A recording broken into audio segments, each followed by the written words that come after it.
When you hear a tech company, this is what you think about.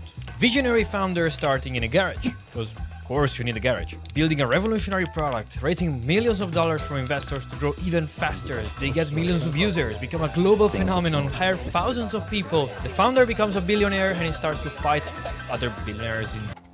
This is a very cliche understanding of the average founder, which admittedly so. I imagine he's going to talk about a lot of that in this video. But it's so funny because just like you would assume, only the big founders and like stories that are clickable, right? Whether it's because of drama or, you know, outstanding, unprecedented success. Those are the only things that get news coverage. Therefore, those are the only things that founders see as, oh, this is what it means to be a founder. They don't see all the quiet millionaires that are just at Whole Foods chilling, or they don't see the people that have mid-sized companies that are still making 5s to 10s to 50s of millions of dollars a year, but they're not dramatic and their product is simple, or it's not, you know, as sexy as some other product, or doesn't say AI and crypto everywhere. Therefore, it gets less love. It's a weird paradigm because so much success can be found in startup land that doesn't involve $1 billion. Jiu-jitsu matches. This is how tech works, right? Well, there's a whole other side to tech that no one is talking about. And these stories are far more interesting than the next hip startup raising $100 million to build an AI toaster. Like how this guy's passion project turned into a website that gets 6 billion page views per month. Or how a team of less than 40 people in less than 3 years built one of the hottest companies Demand in the world, matters making $200 most. million a year with no investments from anyone. Not capital, How there's a new not wave team. of people taking things to the extreme and challenging themselves to build 12 startups in 12 months. And there's a key lesson we can take from each one. Because the next generation of tech companies, the ones that will challenge the current big boys, will probably be very different from what we are seeing today. I'm Enrico, I'm a product manager working in tech, and on this channel I go behind the scenes. This is an important piece that I think a lot of people don't think about. The landscape isn't stable in tech or business at any time. Even if it looks stable, that's only because you're looking at it from so close up. It's kind of like you're not in traffic, you are traffic. Like your perspective is wrong, therefore you kind of can't see it. But the way that companies have been built is just the way that they, quote unquote, have been built. That has no precedent, or that has no impact on how they may be built in the future. And we saw the beginnings of this with, you know, crypto and blockchain and this, that, and the other. And yes, of course, there's going to be, because we live in a society, right, just is what it is. There's going to be levels of regulation that come into play and basically structure the unstructured, right, or structure the free market, as it were. But that's not necessarily a bad thing. It's just a new thing, right? And what if this new thing allows 50% more of the market to engage, right? Obviously, right now, with crypto costs and this, that, and the other, it's all very expensive, fair enough. But as things mature, I think it's one of those big boy assumptions to realize, hey, just because things are the way they are doesn't mean they're going to stay like that. I have to learn to evolve with how things are moving instead of clinging to how things are, because that's just not how time works. And that's not how tech has ever worked, as you see if you look through history. Of the design, psychology, and stories behind the tech you use every day. And our first story starts here. San Francisco, 1995. Craig Newmark is just a normal guy. He's a programmer and he recently moved to the city. He was one of the early adopters of the internet, and he saw how people were helping each other in the first online communities like Usenet. So he built an email list collecting events happening in San Francisco as a way to also fit in with the local community. It's just a list of events that Craig was sending around. It's Craig's list. The newsletter spread quickly. Notice how it started with value, and it didn't start with him wanting, maybe it did, again, you never know because there's always strategic positioning when it comes to marketing and stuff, but maybe he didn't even really want to start a business. Maybe he just wanted to build something to make friends or to look cool or to get a girl or whatever the hell. Like, it doesn't matter why, but notice how it's not like money grubbing day one. There's like a reason there's value, and the value isn't that it's making money, because it's kind of a weird thing. Everyone looks for a startup that's like already making money. They look for the cash before the product. They look for, you know, the capital before they confirm the value. It's a very backwards take. And then you look at something like this and it's like, oh, you're telling me the guy that just wanted to make something cool that, you know, would make him popular or get friends or have more fun on the weekend, you know, valuable things. That's the thing that got popular. It's like, it shouldn't be shocking, is the truth. So quickly that because there was no moderation, people started to post all sorts of things on it, like job postings, things they wanted to sell, and its popularity exploded. So much so that in 1996, Craig turned this newsletter into a website, and by allowing people to pay to promote their listings, revenue started to pour in. Now, think about where we are now. This is the start of the internet bubble of the 90s. Everyone is going crazy for the internet. Investors are pouring millions of dollars into internet companies. You could just add .com. Crypto, AI, Web3, blockchain, any of this sound familiar? Again, this is just as boring as the old adage is, but history repeats itself, right? Or history doesn't repeat itself, but it does rhyme. It's like, none of this should be surprising. To the name of your company in the stock exchange to see its value jump. And in the mecca of this madness, San Francisco, there was this guy with a website that was becoming crazy popular and growing crazy viral. He could have done what everyone else around him was doing, get tens of millions in investments, hire hundreds of people, get fancy offices, and grow the business. But Craig realized. And notice why all of those things, and why does grow the business come last? Why do you need tens of millions of dollars to grow? It doesn't cost anything for people to love your product and tell their friends. Maybe you should just make something that people actually like enough to tell their friends about, right? And in the same way, why does it take hundreds of employees to do things? Is everyone at every level so bad at their job that we need to have 4 of them for redundancy's sake? Like, how many engineers do you need? If you need 100 engineers, my question is, do you really know what you're building? Because it sounds like you're probably wasting a lot of their time and a lot of resources. You don't need huge finance departments. Apple's finance department is like 5 people, right? And maybe like some external accounting agencies and whatnot, of course, but like internally, 5 people or something like that. Steam has like revenue per head of like almost $1 to $2 million because they have like 50 or 60 employees or something like that. It's like, yeah, because when everyone knows how to do their job and the product is good and people love it, not only is the marketing high quality, both organic and inorganic, but the referrals, you know, the word of mouth popularity, and then of course the ability to just drive crazy amounts of revenue. Like, the goal should be to be efficient making revenue and efficient managing expenses. He didn't need all that. Craigslist was turning a profit. He could already expand to some other cities, and that's exactly what he did. And he didn't want to add new features or redesign the website. He really didn't want to redesign the website, since even today in 2023, this is what Craigslist looks like. And this is an important piece. Like, things don't have to look pretty if they're valuable enough, right?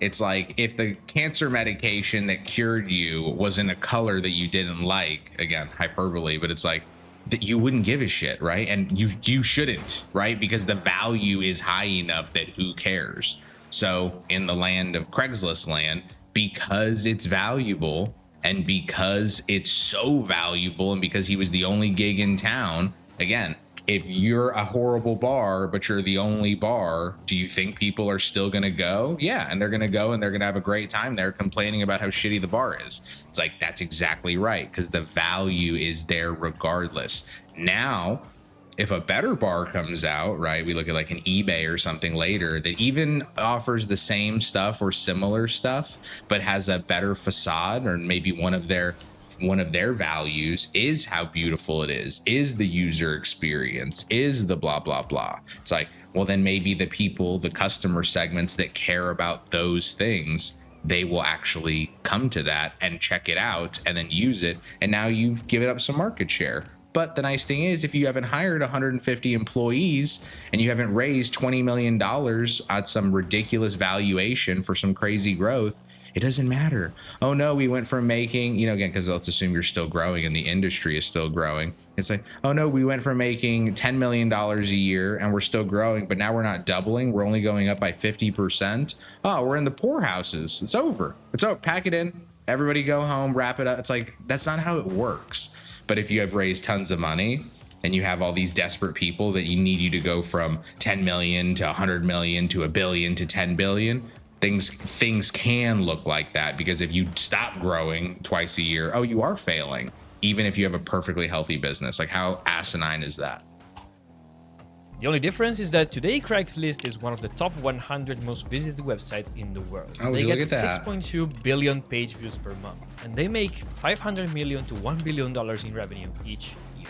And Ta-da. this is the power of keeping things simple. Craig Oh, is yes. the same normal guy. The website is the same. They kept things simple, doing one thing really well and without bells and whistles or obsessing about disrupting the world. Because in the end, even if it makes $1 billion a year, this is still just Craig's list.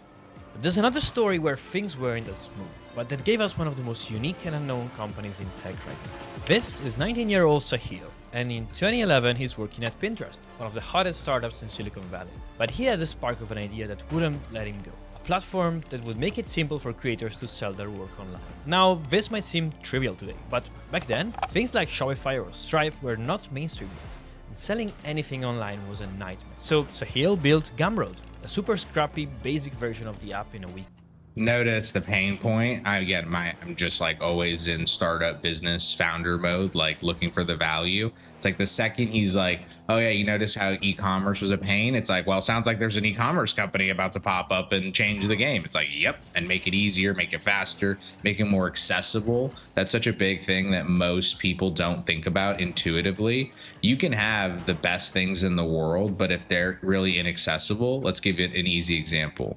If there's a piece of software that you want to install into your system, some framework, whatever, but the way to install it is crazy 100x cumbersome, and then there's a competitor that offers the exact same thing, but it's really easy to install, it's like both work, both have the same value, but sometimes the ability of having high accessibility, right, to have something that's easy for the user to use. This is why Wizards came out back in the day, right, that would help you onboard and get started. It's like, yeah, customers need their hand held, and if you can't do it, virtually or physically, then you have to build a system that does it inherently.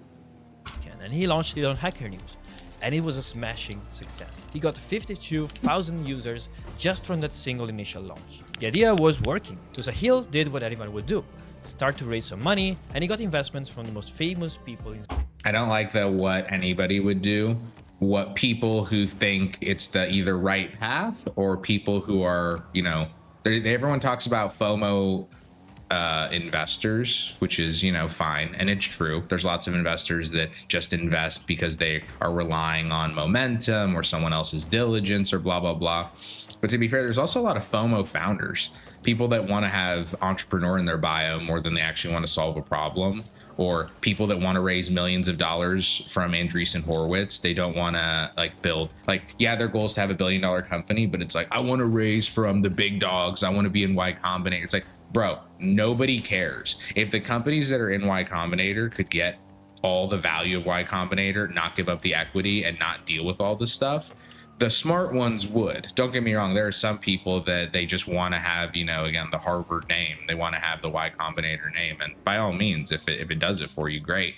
But I think it's very telling. Does a founder want value, or does a founder want brand? Because the best founders I know, they could care what the company's called, what the this is, what the that is. If there's value to be unlocked, they want to know about it. And if there's not value, or if it's a facade of value, they're bored by it very quickly. In Silicon Valley, Chris Sacca, Naval Ravikant, he was a 19-year-old kid with a product that was a smash hit in its most basic form. He quit Pinterest and he had $8 million in the bank from investors. He was on top of the world. He hired more people, they kept on working on the product, and it kept Stop hiring. growing.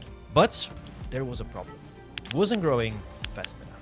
There it This is. is the volume of payments that Why? Gumroad processes. If this was a regular company, What do you mean this chart fast would be enough? amazing. But Gumroad is a Silicon Valley tech startup. And There if it there's is. one thing that Silicon Valley really hate is linear growth. This is There what it anyone is. investing in a tech company expects. Exponential True, growth. Since 90% of startups true. fail, the only way to keep this going is for the ones that succeed to give a 50x, 100x, 1000x return. And it looked like Gumroad. This is part of again, it's inherent to the system, right? Imagine this. In the early days of startup land, everyone's just investing in everything. And then you realize, hey, building a business is kind of hard, right? Like there's a bunch of things and they fail all the time. But the problem is in tech land, it's so much easier to start something and fail. Back in the day, you had to put in a whole lot of work to actually start a business. Therefore, the odds that you failed were still horrifically high, but you had to go through such a level to actually get started that the odds of you not putting in the work, right, were very low. You were going to do your best to make it succeed. Now you have a bunch of people that can try and start businesses and investors that are writing $100,000 checks. They go waste all the money because, of course, they're being given free money with very limited guidance and limited validation and poor day-to-day structure, blah, blah, blah. They do all this, the investors all get burned, and then two things happen. One, the market realizes, hey, building businesses is kind of hard, actually. And investors realize, hey, either two things are true. Either we're not that good at this, whatever. Building businesses is incredibly difficult, true. Or it's just a natural phenomena that in startup land, businesses are going to fail. And therefore we have to make it so the ones, again, the math is 1 in 10 will make up the return of the other 9 failures. And to be clear, you could still be a profitable business and be a failure to venture capital firms because you're not growing fast enough. You don't have enough market share. You didn't grow to a sufficient revenue multiple or a valuation multiple relative to where they invested out during your Series A. Like there's all this nonsense that can happen. Even if you're growing, scaling, your customers love you, like you could be seen as a market failure because of the way you've just made certain decisions in the business. And it's like, how absolutely stupid. How absolutely dumb. Now we pay the consequence of that because now every founder needs to make a unicorn in order to get a VC investment because that's the expectation. And it's like, all right, well, who's more right or wrong? I don't know. I tend to think that you don't need to have $1 billion business for it to be successful. And if VCs slow their investment speed, increase their due diligence, and collaborate more with founders to help them succeed using their expertise, you could probably drive down that failure rate, right, of 90% by 10%, 20%. It's like literally just that would double your returns. It's like there must be something that can be fixed here, guys. Come on. Gumroad wasn't doing that. In 2014, they tried one last effort to kill all non-essential work and tried to move the needle, but it was too late. Trying to kill non-essential work. Team was about to enter the very crowded graveyard of failed startups. Sahil could just shut down everything, give the remaining money back, and start another $1 billion startup. But instead, he made an unusual decision to keep it running and try to make it profitable, without raising any more money and missing out on building the next big thing. The team went from 20 people to 5 people and eventually to just him. He was alone, no office, no employees, desperately trying to run the business and help the creators that were using Gumroad. He woke up, responded to customer support queries, fixed bugs. This was far from the glamorous tech billionaire dream life. But finally, in 2017, something happened. Sahil's investors wanted to sell back to him their stake in Gumroad for just $1, mostly for tax reasons. This would allow Sahil to take back full control and ownership of the company. He ran the company focusing on making it profitable and self-sustaining. And this is Gumroad's growth up to 2019. You cannot even spot the moment where everyone left and he was running things on his own. And today, Gumroad is thriving. He runs it with a unique approach where... Oh, would you look at that? The second the founder had all the equity back and he didn't have these investors with these crazy expectations and he was given enough time to, just make his product better. Not only did the product continue to grow and get better, because notice that chart wasn't plummeting anywhere. It was still going up and to the right. Like, what the fuck? But now he has all the equity. He can, I don't know how he structured it, but some to employees, use it to offer some hiring leverage. Because again, if you have to pay for everybody in all cash, senior executives of multi-billion-dollar corporations are quite expensive. So if you can pay for them in a little bit of equity, a little dab will do you. Where there are no offices, there are no company meetings, and you don't even get paid as a regular employee. Designers and engineers at Gumroad simply pick up tasks from a board and complete them. Sahil hosts public board meetings on YouTube, and this company that was on the brink of collapse by Silicon Valley standards is now processing over $100 million in payments to creators, all while being profitable and with a minimal team. Cameron was like a phoenix. Surprise, surprise. Because sometimes freedom is much more meaningful and important than just more resources. But the next story is about a product that most of you are at least familiar with, because it's one of the hottest companies in tech right now. But very few people actually know its incredible story. If ChatGPT took over the world with language models, Midjourney did the same for AI image generation. But while all other companies competing in the AI race are big behemoths like Google and Meta or OpenAI with billions of dollars in the bank and thousands of engineers, Midjourney is different. Very different. Less than 40 employees, completely bootstrapped, meaning $0 of outside investment, and they are making $200 million. This is a big thing on external investment. There's no problem with external investment as long as the expectations are kept in line. I think a big problem that people run into is they set these crazy expectations, and then if they don't meet them, even if they're, going in the right direction, it's still a failure. But especially equity is fine as long as the expectations are kept in line. But even more than that, you have debt as an option. Now, mind you, if you don't expect to make any cash flow for like years as a startup, which I would advise is a pretty bad strategy, then yeah, raising debt can be pretty difficult and annoying, because then you have like this looming payment that you have to manage and deal with. Fine, fair enough. But better if you can plan for getting cash and work to get some. I always prefer going the debt route, because both the company would go bankrupt, so everybody's losing everything anyway. It's the same risk functionally for the investor. It's just different for you. And if I could push a founder to have the weight of needing to generate at least minimum cash flow to cover interest payments, minimum payments to the investors, that feels like a better push than having a founder have the expectation they need to somehow quadruple revenue or quadruple the valuation. Like, who cares about revenue? We just have to get the valuation higher so the investors care. It's like, fuck that. I want more revenue, more cash flow, progress. Dollars a year in revenue. This is equivalent of $5 million per employee. Oh, and it was founded less than 3 years ago. All of this while being completely profitable. There is basically no company in the tech world that is even close to achieving something like this. Everyone in Silicon Valley is begging them to give them money, but this is what the founder of Midjourney, David Holtz, is telling everyone. But to understand how we came to this, they're begging to give them money. Isn't that funny? I mean, it's not surprising, right? Because who doesn't want to ride the wave to the top? But the problem is, this guy, I'm sure he's smart enough to know danger when he sees it, right? And knows that, hey, if they come in, and here's a big thing. Remember, if you invest in $1 billion company, and $1 billion, right? Massive. And you're a VC, you need it to go to 5 billion, 10 billion, 100 billion, because that's the investment size. That's the risk that you're taking. That's the need of the fund. Like, wild. You have to understand David's story.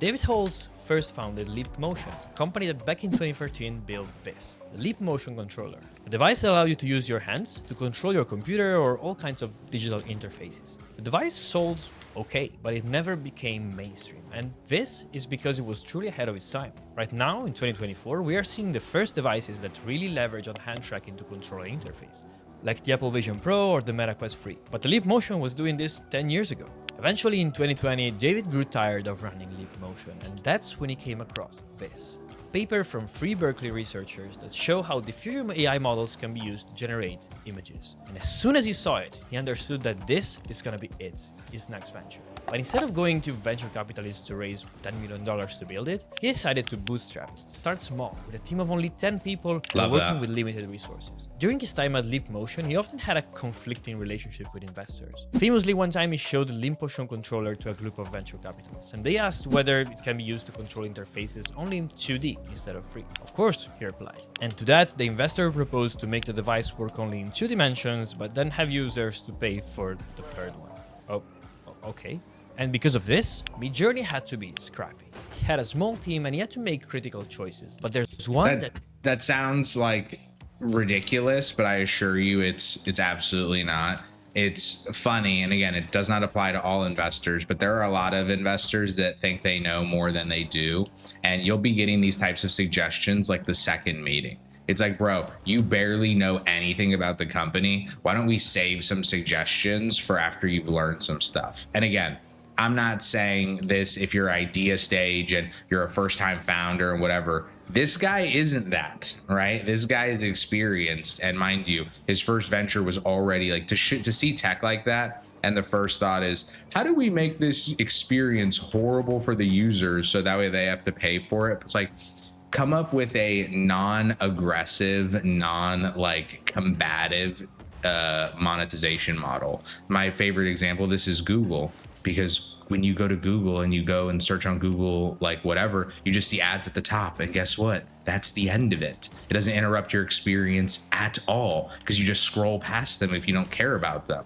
Now find a way to, if the VC was saying stuff like that to him, like, hey, how can we monetize without changing any of the user experience? I want everybody to be using this. And rather than get like $50 from a small group, let's get a little bit from everyone. It's like, brilliant. These are things, even if I'm hearing them the second meeting, at least that intuitively makes more sense than, hey, let's just like kneecap one of the core features and restrict the size of the audience. Potentially. Again, you have to do the revenue stream analysis. But again, maybe you do make more revenue in the model if you have a pricing feature like that, but maybe the customer experience is worse and you have worse reviews because of it and you have less customers on the whole because of it. Like, there's a lot of secondary assumptions you got to think through. That's surely the most interesting and consequential in this story. See, Midjourney runs on Discord, and today it's actually the largest Discord server in the world, with almost 18 million people in it. And many people are confused to why one of the biggest AI image generation services out there forces you to use it from Discord. A regular company with tons of cash to spend would have invested in creating their own website with their own platform, their own infrastructure to allow people to enter prompts and get images, and scaling that to millions of users. But David's team didn't have the resources for it. They just needed a way to get people to type things and provide images back. And Discord was already there. It was unorthodox. Nobody have ever run a service like this. Love that, because it's a very classic saying, fish where the fish are. Right? It's like, man, surely it would be an amazing thing if we could find a big area of people that like to create art and like to make jokes and like to be on the internet 24/7 that are constantly communicating in text chat. It's like, World of Warcraft won't work. RuneScape won't work. Should we try Craigslist? It's like, bruh, they went to Discord. They went to where the nerds are. To be clear, I'm in Discord as well. It's like they went to where we are. And guess what? Everyone there just ate it up. It's like brilliant, brilliant. Nobody cares where your customers come from. They care that they're customers. Is from Discord, not at this scale. It's just not what successful tech products do. But having such limited resources, what does that even mean? That what a stupid this sentence. Was their only option. And this turned out to be one of their greatest assets. Because by using Discord, not only they got a way for people to interact with the AI model, they also got instant feedback in the Discord channel. Meaning There they were it able is. to iterate Brilliant. incredibly fast on whatever they were doing by hearing directly from users in the Discord. Also, if you join the Midjourney Discord, it's public by default and you can see everything that people are generating. And this is the best tutorial there is. No need. So notice they're getting feedback and it runs as an ad effectively because people see all the cool stuff that can be created.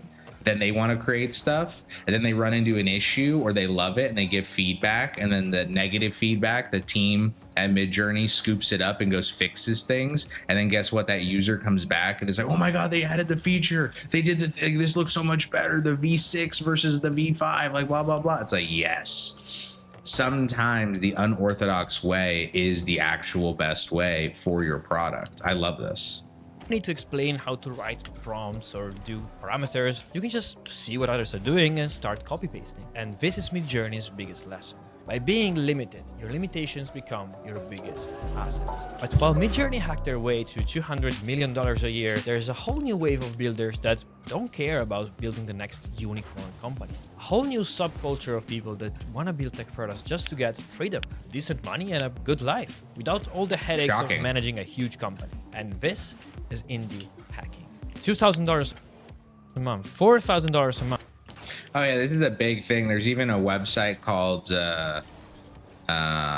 what is it? They used to be called Microacquire, but I think now they have a different, like the name of their website is different. But you could effectively buy like micro companies. A lot of them were like software as a service that were like, oh, we have a to-do list app and we make 5K a month and our code is written in this and blah, blah, blah. And we have 150 active users, whatever, exactly what you're seeing on screen. So it's kind of one of those, okay, like there's two avenues to look at it. One is, hey, maybe I buy this business and grow it. Or two, maybe, similar to a domain, maybe I buy this business and I see that it's undervalued and I can go resell it again, right? Like there's so many ways that you can play it because it effectively just becomes an asset. But what if you didn't have to go buy $1 million company? You could just buy a bunch of, $5,000 a month companies because you can afford that, right? Or you can better get financing for that. It's like good options open up.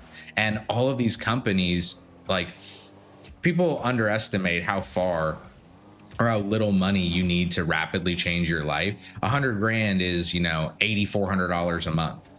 There are companies out there that you can buy, right? And again, not the average. It depends on who you are and your finances and blah, blah, blah. But that you could buy that make 8 grand a month. And mind you, they have costs and this and that and the other, but it's like $8,000 a month is both a lot and a little. It's a lot if you can add it to your monthly, and it's a little in terms of a business can have effectively no customers and be paying you that amount, meaning nobody that you ever meet will ever know about your business other than the 300, 500 people that use it, and you will be rich and happy and successful. Not a bad offer.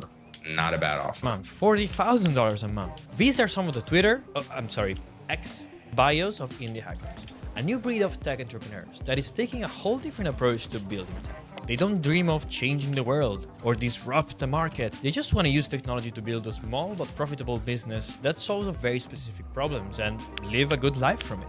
Oh, and possibly not just one, but dozens of these to run at the same time and without needing to hire anyone. You can go to the Indie Hackers website or Reddit or Product Hunt to find thousands of people launching new products at a staggering rate by focusing on the basics, no fancy design, little to no marketing, and doing everything on their own by recycling code between projects. And just to be clear, this is not a few $100 from a side project. $38,000 a month with an AI interior design tool. $100,000 a month with a design as a subscription service. $51,000 a month with a tool that helps others build their own indie hacker projects. And I guarantee you've never heard of any of those businesses. The idea behind indie hacking is building in public, documenting the journey instead of hiding secretly and then doing a big reveal. Sharing transparently how much you're making, and not only the successes but the failures as well, and learning from each other. And some people have gotten to the point where they're making really good money from indie hacking. Peter Levels, one of the most famous indie hackers, has made $2 million a year without any employees, just building and running projects from his laptops like